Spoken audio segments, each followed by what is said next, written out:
is if you want to tilt it for 5 degrees, in fact, you need to do a lot to make it move. And it's easy to say introducing change.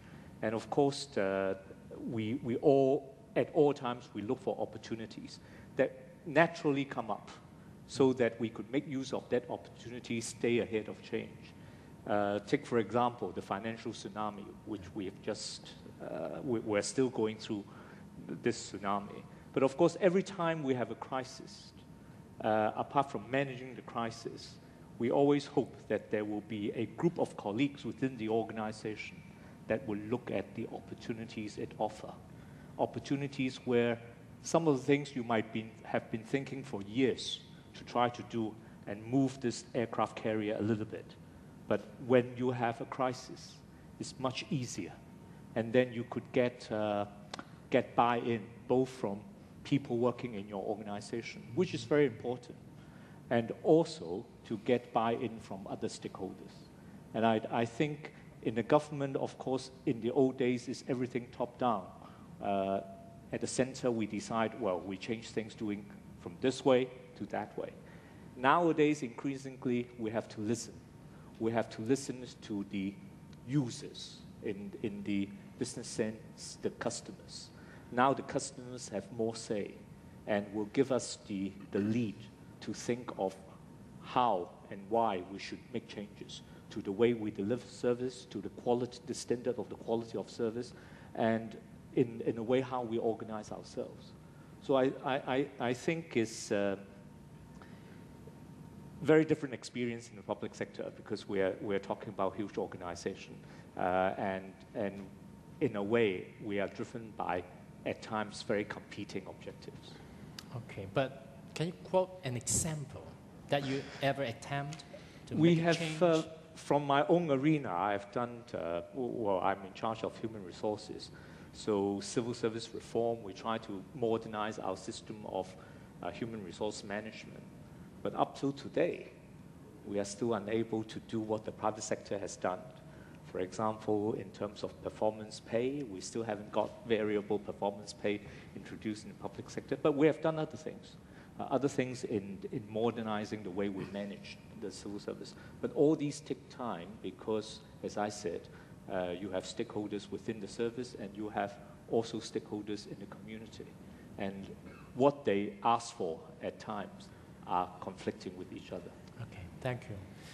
And Dean? Yes, I can offer a concrete example. Yes, I saw the changes when you joined the Drucker Graduate School. But I'll go back to my experience in government, if I might. I was Commissioner of Revenue, the dreaded tax man in my native Massachusetts.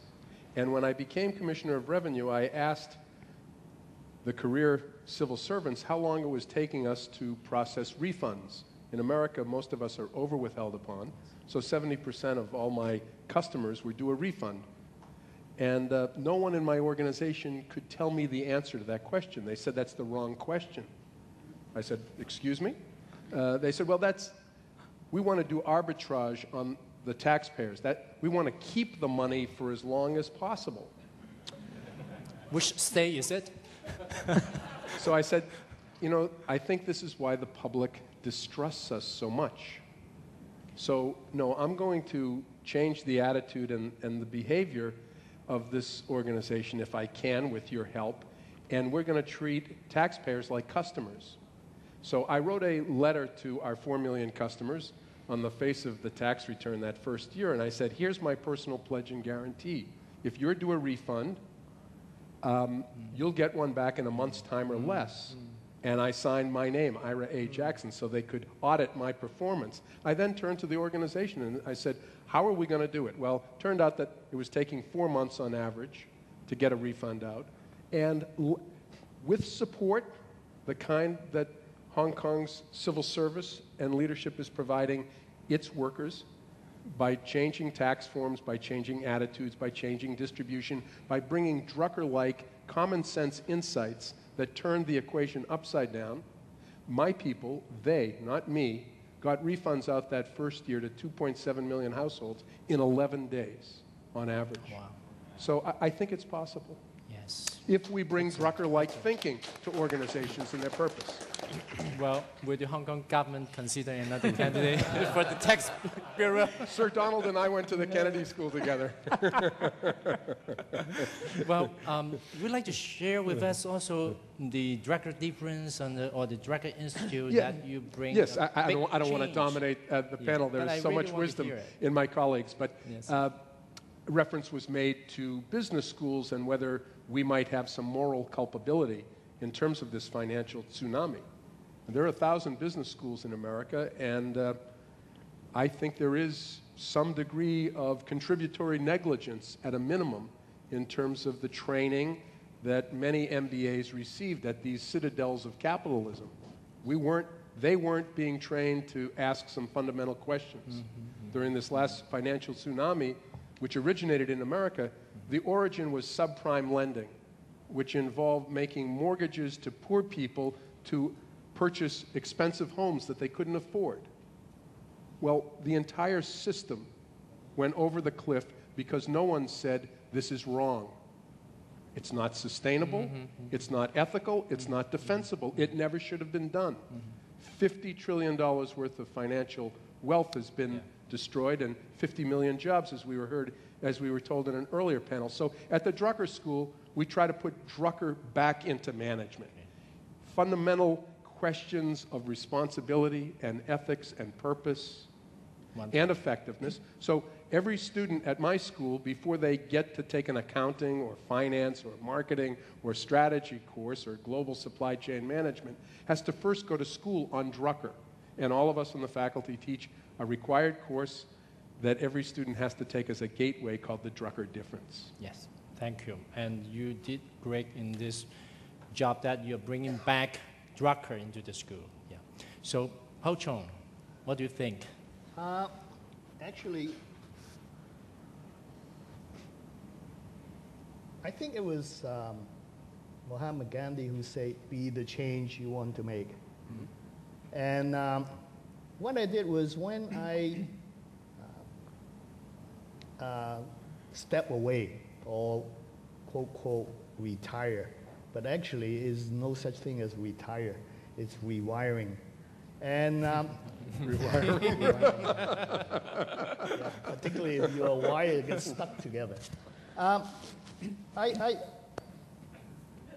Somehow I stumble onto this thought and say, life is an entrepreneurial journey, and you are the entrepreneur of your life. Because nobody lived your life before. Statement number one. Statement number two is we are all in the business of providing personal service to all the people that we come in contact with. They are your customers, and you are their suppliers. And also, they are your suppliers, and you are their customers.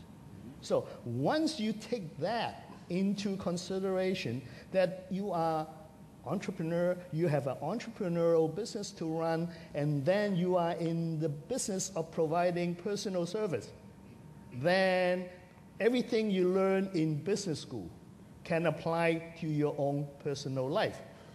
Now, that's what I took in the last 5 or 6 years. Now, what changed? What changed is, number one, I start making sure that I